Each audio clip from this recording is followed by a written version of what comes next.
প্রাচীন সীমানা পিলারের দাম কোটি টাকা হয়ে থাকে কেন? পিলে চমকানো সত্যটি জেনে নিন। এদেশে ব্রিটিশদের শাসনের সময়কালে এই পিলারগুলো ফ্রিকোয়েন্সি অনুযায়ী একটি থেকে আরেকটির দূরত্ব মেপে মাটির নিচে পুঁতে রাখা হয়েছিল, যেগুলোর মধ্যে পিতল, তামা, লোহা, টাইটেনিয়াম সহ ধাতব চুম্বক সমন্বয়ে গঠিত হওয়ার কারণে বজ্রপাত হবার সময়ে ইলেকট্রনিক চার্জ তৈরি হয়। সেটি সরাসরি এই পিলারগুলো অবজার্ভ করে আর্থিং এর কাজ করত। এতে বজ্রপাত হতো, কিন্তু মানুষ মারা যেত না। অসাধু কিছু লোক এই পিলারগুলো অনেক দামে বিক্রি করা যায় এরকম গুজবের কারণে দেশের বিভিন্ন জায়গা থেকে এগুলো তুলে ফেলেছে। কিছু লোক এগুলোকে সীমান্ত পিলার নামে আখ্যায়িত করে এটি মূল্যবান বলে অপপ্রচারের কারণে খুঁজে খুঁজে এগুলোকে বের করে চুরি করে নিয়ে গেছে।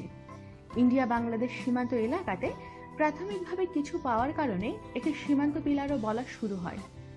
আর এর মধ্যে থাকা তামা, পিতল, টাইটেনিয়াম জাতীয় ধাতবের সমন্বয়ে তৈরি বিদ্যুৎ পরিবাহী পিলারগুলো মহামূল্যবান বলে অপপ্রচারের ফলে এসব পিলার চুরি হতে থাকে। মূলত ব্রিটিশ শাসনামলে বজ্রপাত থেকে বাঁচার জন্য এই প্রযুক্তির পিলারগুলো সারা দেশ জুড়েই মাটির নিচে পুঁতে রাখা হয়েছিল, একটি নির্দিষ্ট দূরত্ব পর পর ফ্রিকোয়েন্সি মেপে মেপে। এখন যেমন মোবাইল ফোনের টাওয়ার বসানোর সময় একটা থেকে আরেকটা দূরত্ব আর ফ্রিকোয়েন্সি মেপে ম্যাপ করে বসানো হয়। আমাদের গ্রামের নাম ধুবরিয়া, টাঙ্গাইল জেলার নাগরপুর থানায়। আমি আমার বয়সে আগে কখনো শুনিনি বজ্রপাতে আমাদের গ্রামে তেমন কেউ মারা গেছে, যেটি এখন এতটা বেড়ে গেছে যে মানুষ রীতিমতো চিন্তায় পড়ে গেছে বজ্রপাতে মৃত্যুর সংখ্যা দেখে। আমাদের গ্রামে গত ৬-৭ বছর আগে এরকম ৩টি পিলারের খোঁজ পাওয়া গিয়েছিল। পরে এগুলো সেখান থেকে কে বা কারা চুরি করে নিয়ে যায়।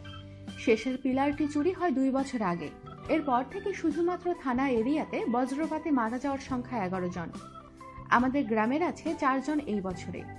এখন সবাই বুঝতে পারছে কেন ব্রিটিশ আমলে এগুলো একটি নির্দিষ্ট দূরত্বে মাটির নিচে পুঁতে রাখা হয়েছিল। এগুলো চুরি হবার পর সবাই বুঝতে পারছে কি সর্বনাশ হয়ে গেছে এগুলো তুলে ফেলার কারণে। এরকম আরো একটি মিথ্যে প্রোপাগান্ডা হচ্ছে তক্ষক নিয়ে।